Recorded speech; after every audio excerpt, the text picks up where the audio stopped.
Hey guys, what is going on? Jack from Super String and Lacrosse here. Today we do an interview with Chris from Mainly Mesh. Alright, so we are here with Chris, the one and only from Mainly Mesh, of course. So we're going to be talking about a lot of different stuff, going over the past, present, and diving into plans for the future. So, Chris, I've watched your videos forever, but I honestly don't know a lot about you. So, did you grow up in Maine? So I was actually born in Atlanta, Georgia. And back then, my first lacrosse experience was in Maine at the summer camp that I've always gone to. That's just kind of a boys' camp. It's called Winona up in Bridgeton, Maine. And so I would always pass around there. And then my neighbor in Georgia, their lacrosse was really only in like 3 or 4 private schools there. And it was funny, actually, Tilt just did their whole Scott Ratliff thing. He ended up playing lacrosse in the neighborhood that I grew up in. But I didn't know the lacrosse league back then, so it's kind of funny. I would have been getting worked over by Scott Ratliff. But moved up to Maine for good in 5th grade, started lacrosse then. So really, really raised in Maine, but I'm not a true Mainer, unfortunately. Gotcha. And when you were in school, did you play lacrosse in college or? Yeah, so I played my freshman year, and then halfway through my sophomore year, I had some health issues, unfortunately, that kept me from playing end of sophomore year, and then I dropped out of school to start doing Mainly Mesh stuff. So I played while I could, but not like a full 4 years. So I'm the proud owner of 1 collegiate assist and 12 turnovers. So Not the best ratio, but hey, that's better than what most people can say. Anyways, how'd you get into stringing? Like, how'd you start with the whole, deciding to do a lacrosse company, etc.? Was it just like players who didn't have, properly strung sticks, YouTube? Well, who really taught you and how'd you get into it? Yeah, so really it was kind of funny. Basically, I learned how to string. I started stringing like right around when I started playing the sport in 5th or 6th grade. I would just kind of unstring the factory strung sticks. So the factory strung sticks were kind of what taught me. I knew about e-lacrosse, but I didn't get way deep into the forums. I just kind of looked at like the cool Dyers things they did. So my stringing was pretty bad all through high school, but it got the job done. But I would just string for all my teammates and do the fun stuff. And then really, I didn't start like working on my stringing until college because I went in 2 years after the universal spec change. So I'd been using like these super pinched heads that you didn't really have a good pocket in. And then I got stringing, wider college heads. And I was like, wow, I'm not good at this. So that's when I kind of hopped on the YouTube thing, started watching some of the videos from Greg and just, I got in pretty early on Instagram. So there was kind of a smaller community back then that was kind of, posting pictures and stuff. And that's where it kind of went from there. So when did you make the jump then from just like not really knowing exactly how to string to deciding to like start Mainly Mesh? It was more of a passion project to start. Like I started the Instagram before anything else. And it was just kind of a place to put my work. That's how I kind of viewed the whole e-lacrosse thing and Instagram at the time. People were kind of selling things here and there, and I was, dying ahead occasionally, but it was more just for fun. And then I kind of, started developing some pocket theory stuff, but really didn't make an enormous jump until like the second half of my sophomore year. And then really, once I dropped out, I was like, I want to do this full time. So that was fall of 2014, I think. And when you dropped out, were you already recognized at that point as like a pretty established stringer, or how long did it take for you to get like, set in the community? Because I've always known, Chris from Mainly Mesh is like one of the best stringers, if not the best. He's there at the top of the list in terms of the community. So how long, in your opinion, did it take for you to get like recognized in the community? Well, you're flattering me. I would say I'd been doing YouTube videos in college too. So that's when I started talking about more of the theory stuff, and some people started kind of taking notice. Joe from Throne gave me some shout outs. Greg from East Coast Eye started giving me some shout outs. So that had kind of started in college in 2014. So I had a little bit of a reputation, but it's just one of those things. It's more gradual than overnight. And, I even look back at some of the pockets I was stringing, as people were starting to take notice, and they're very different from what I string now. So it's just kind of a gradual process, I think. And how long was Mainly Mesh operating before you guys decided to like get the store opened up? So I'd probably been like, I mean, I had a little website for about a year before I started to go big with the store. Um, but I think the brand itself had been around for about a year and a half or 2 years before. And in terms of the store, when did you decide? Like, I'd imagine it was a pretty big decision to, like open up the shop and have the whole thing going on. When did you decide, like, we're big enough, we can do this? Was it at like what gave you the indication? Was it a certain follower mark, or was it just something you felt like, I know we can do well doing this? Honestly, it was a big leap of faith. You have to have kind of confidence in yourself. I wasn't really sure, and it was one of those things that on paper looked even better than it ended up being. It was one of those things where you're like, oh well, I'll get an account with Brian and with STX, and then all those people say no, and then lucky for me, Epic was really the thing that got us rolling. They were the only manufacturer to sign on at the beginning, so Oh wow, I didn't know that we had Epic product on day one. And it was like, I kind of knew some other companies like East Coast Dyes and String King had some things in the works. So I thought I could kind of make do. Luckily, I was in Maine. I wasn't in, Long Island where there's a thousand other lacrosse stores. So I knew I had some kind of local market, but no, it was definitely a leap of faith for sure. Gotcha. And operating the shop, I think it would be like a dream come true to be surrounded by that much, awesome lacrosse stuff 24/7. But if you don't mind me asking, and we can stop if you don't want me to touch on certain subjects, but everyone's wondering, what really happened, because like everyone loved the shop. I know I wanted to get up to Maine to check out the shop because it was just so awesome. They have a place that was just based on lacrosse stringing.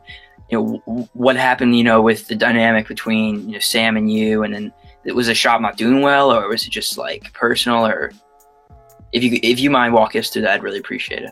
Yeah, I won't touch on the same thing because I just don't think that'd be appropriate. But the as far as the store goes, I mean, retail's a really tough industry, and I think what a lot of people can notice is there is a lot of product on the market right now. There's probably in total, 100 plus different heads. You've got all these different shafts. You've got not just the retail people. So if you think about it as a retail store, you can't sell every product, right? There are manufacturers out there that are what are called direct to consumer. So PAL Lacrosse, you can't buy that in Lacrosse Unlimited because they're direct to consumer. So, all of a sudden you have those companies coming in and they chip away from what you want to buy. I'll have kids. All of a sudden I started having kids come into the store with a PAL Lacrosse stick that they wanted me to string. And that's great, but that meant that they didn't buy a stick from me. So, as fun as it is, retail is just a really tough industry. I think there are some people who do it really well. And that's not as much what I enjoy about lacrosse. I enjoy more of the educational side of things. I enjoy working with kids, coaching, teaching, stringing. So it was more just, that was something that I wanted to focus on more. And I wanted to kind of get out before it ended up being something negative. I think unfortunately we're going to see some of these companies either consolidate or disappear in the next few years. And I just kind of wanted to step back and let them do their thing while I did mine. I know what you mean, because I didn't know this, but like Warrior and Brine are basically the same company. Cascade Maverick are like run by the same people. So the lacrosse community, or not the community, but the largest manufacturers are more and more becoming a couple people running a lot of things. And even like nothing against East Coast Dyes, I love Greg and their products, but like they're manufactured by Jimalax. Jimalax also manufactures like other companies mesh. So you're right, it's definitely become centralized by a couple of companies running a lot of stuff.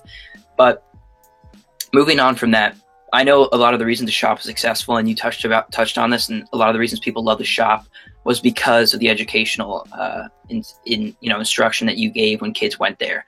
Kids went there not only to just get a lacrosse head, like a Lacrosse Unlimited, but sit down with you teach them how to string. So I think definitely people appreciated that more than anything else.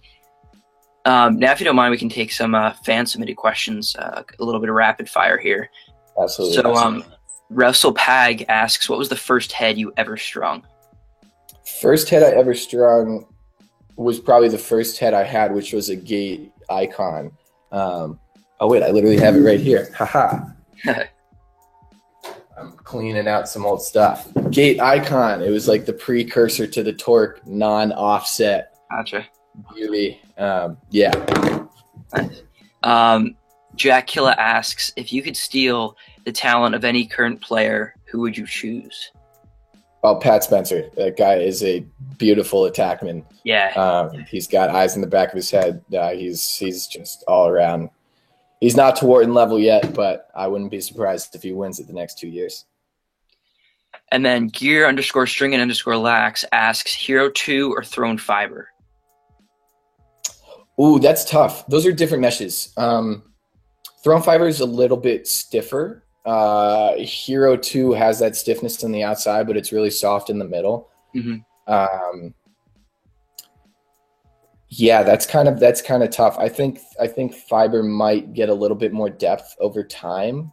I'd probably pick Fiber right now just because I'm more used to it, but I've been liking the Hero 2 a lot. It is a little softer. Mm-hmm. 24 asks, what is your favorite defensive head? Oh, that's another tough one because I'm a lazy attackman, so I prefer using like an offensive head for a defensive stick. I think the Prequel's underrated. As far as strength goes, I think the Hammer 500 lasts the longest, but it's kind of a pain to string. Mm-hmm. I'm still kind of waiting for that perfect option. You know, the Mark 2D is really solid, but it is a little bit funky. Yeah. No, it's tough. I don't really have a definitive answer there. It stinks. Andrew Roth asks, who do you think will be the next up-and-coming lacrosse company like how ECD was? Oh, that's a good question. I haven't seen, too many indications of some new people. I think, although PAL has been around for a bit, the question is, are they going to keep on making more heads? I think their brand is really strong. Yeah. I don't see too many new players though, like an East Coast Dies kind of, rags to riches type of thing. Yeah. It's a jammed industry like we talked about. Yeah. And then Tylax _6 asks, Shield or Eclipse? Oh, we got the Eclipse 2 coming out soon. Yeah. He probably didn't see the alert before he asked that. I like the way the Eclipse strings more. So I'll be very interested to see. I haven't gotten my hands on an Eclipse 2 yet, so I'll be interested to see how that lasts. I think the Shield lasts a little bit longer right now, but the Eclipse strings better. Gotcha. Tylax also asks, what is your favorite MLL and NLL team if you have one? Oh, for the MLL, I just kind of, I try to watch where the players go. I like the Machine a lot. It's still growing. I don't have any affiliations. NLL, you got to go with the Swarm. I'm an Atlanta boy. So it's just fun. The NLL's blowing up. They've got an awesome new commissioner, so it's just fun to watch as much of that as I can. He also asks, Lakota U or Mark IIA? So those are different just because of the offset, We've been hearing rumors about a new Lakota. The 2A is an amazing head. So for my preference, I'd go with the 2A 10 times out of 10 just because it's a lower pocket that I like. Mm-hmm. Because I use the Lakota U, and I've been thinking about now switching over to the 2A just because I hear the scoop on the 2A. It's just, you can't beat it. So I'm thinking about switching it. It's pretty awesome, but it would be, yeah, it's tough because the Lakota U does have a slightly higher pocket setup, but yeah. GP _16. We already covered this pretty much. When you start playing, you said when you were right 5th grade. Was that what it was? Gotcha. And then NJ Stringers asks, currently, what is your gamer? My gamer, which I haven't talked too much about, I have an Epic Prequel, which I've been trying to move to a slightly higher pocket. I think it's the best head on the market, and it doesn't get talked about enough. With String King 3S, it's kind of a funky setup. I use the Wolf Athletic strings because they're really funky, and then it's on a Dragonfly Gen 7. The Wolf Athletic strings, one thing I've found is those things do not break at all. Like it's not at all. So it's more just kind of enjoyable pulling them as tight as possible, but there's no magic behind it. Gotcha. E. Curtis asked a question everyone wants to hear answered. Dive in college or no dive? Ooh, I'm one of the few people who likes the way it is right now. I don't think it should be like the MLL where it's just kind of hectic and we have seen goalie injuries. Mm-hmm. I just think they need to really clarify how the rule is called.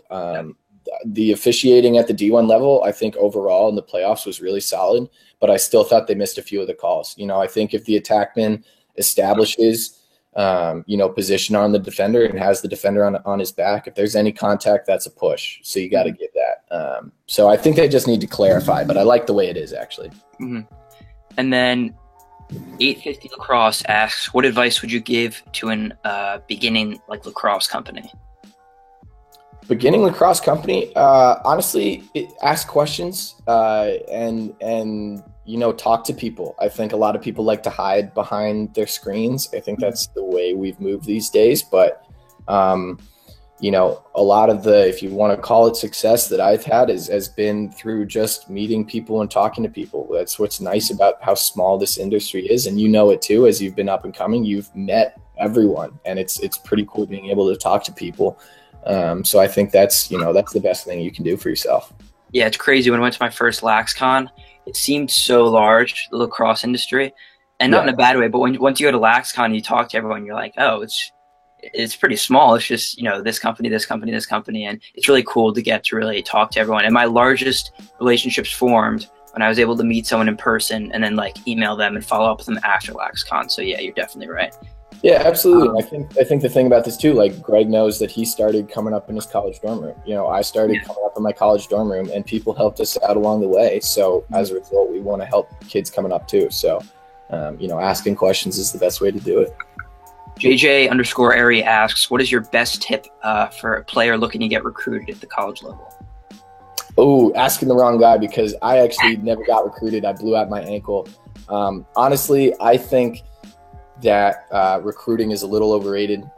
Personally, I think that you got to go to a school that fits you, because at the end of the day, you could blow out your ACL and be walking down the hallways like every other non-athlete on the squad. I think the best thing, worry less about recruiting, worry more about, what level of play you want to play at. If you want to be a D1 player, that's a little different.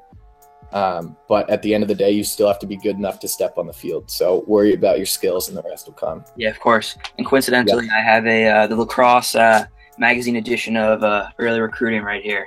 What are the odds? Yeah, no, I would love it. And we're seeing a few teams, people have been talking about maybe that's why Hopkins has been getting in trouble recently, because they recruit so young and then you don't hit a growth spurt. I mean, that's what I tell all my kids. It's different coming from Maine, just because, most of us aren't going past the D3 level, if the D3 level. But I walked on to a D3 squad and fine. And was I the best kid on the team? Absolutely not.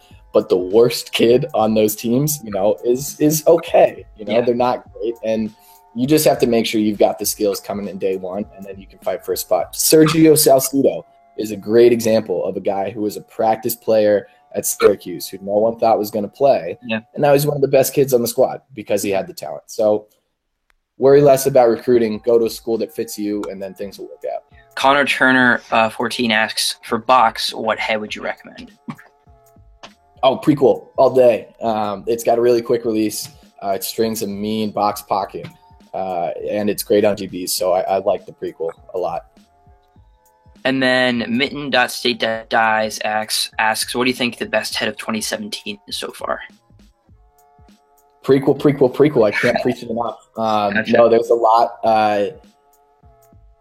There are some great heads out here, so I'm not dissing the Surgeon 700. There's some great products coming out. The whole Mark II line is awesome, but it's funny. It's a conversation I have a lot with people. I think in terms of the most technologically advanced product on the market, the strongest, best weight, the Prequel is just an amazing head, and it's kind of futuristic, which I think is why.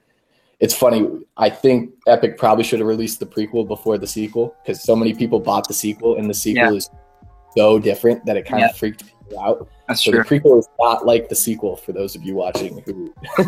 Yeah, got a pretty normal offset. It's not the craziness of the Prequel. Exactly. So yeah, I love the Prequel. Then Dot Tylax6 asks, Dylan Malloy or Matt Rambo? I'm a Dylan Malloy guy still. Matt's a great player.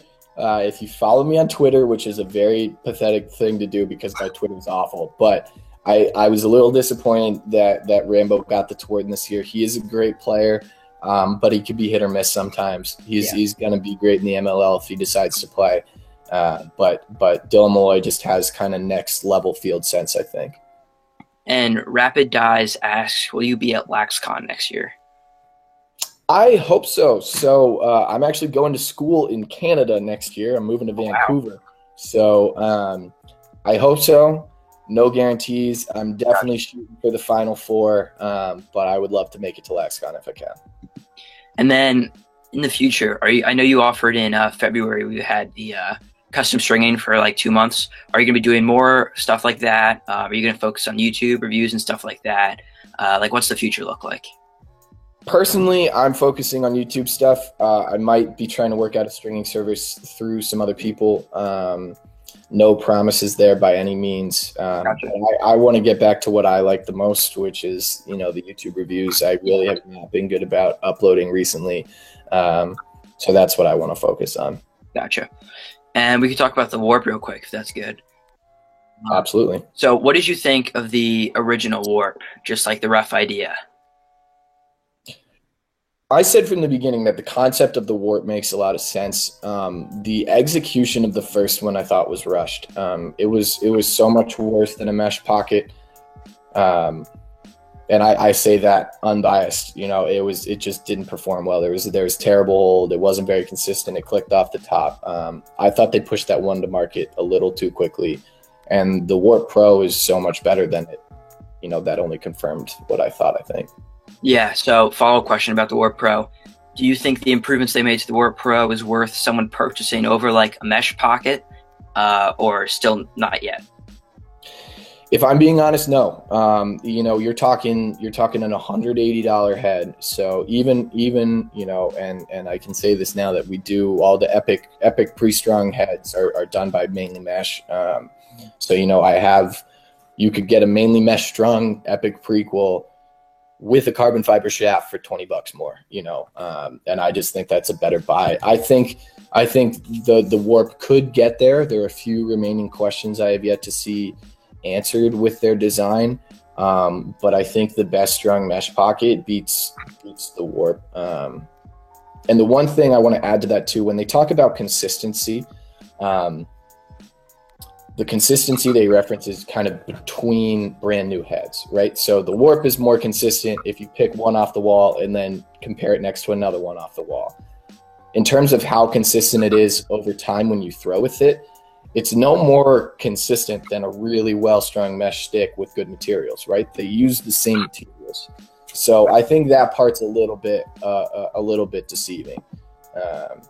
You've seen Matt Gibson hit 10 times more corners than they've been showing in some of those Warp videos. So, if it were $130, maybe, but $180 is still a little steep, I think. Gotcha. And then on that same kind of idea, what do you think of I know you did the review, the Phantom Pocket, they have the new channel mesh, obviously the Warp. What do you think of that direction in terms of manufacturing the pockets instead of, stringing? Is it correct? Is it wrong? I don't like right or wrong necessarily. My belief from an economic point of view, we're seeing this in every industry, and I think it's actually kind of cool that, especially the young guys in lacrosse get to see this happening on such a small scale, because this is what is happening, nationally. It's not that we're losing jobs to China, it's that we lose jobs to machines. So I think, in my opinion, this is not everybody's opinion, I think we have to make a choice to kind of preserve jobs at some point. Let's say there are 1,000 jobs in stringing right now. You could replace that with 4 Warp machines. And all that means is that the money's going to one person instead of 1,000, which personally I don't like. It doesn't mean stringing will ever die. And it doesn't mean that the Warp couldn't be the best performance pocket in the future. So I don't see the Warp going anywhere, but I also don't see stringing going anywhere. So I'm not for it, just because I would rather, we keep more jobs in the industry and keep more people in the sport. but it is what it is, and I think it's good to explore all of our options. Awesome. Glad to hear that. Good talking to you, Chris. Yeah, thanks, man. I'll see you later. So guys, I hope you guys enjoyed the interview, and I hope I was able to include all of your questions in the video to ask Chris. Let me know in the comments what other people you want to see interviewed. It can be anyone from the smallest Instagram account to the largest company. We really want to get anyone and everyone on interviews if possible. So make sure to comment down below who else you want to see interviewed in a future video. That being said, thanks for watching. Make sure to like, comment, subscribe, and have a great day.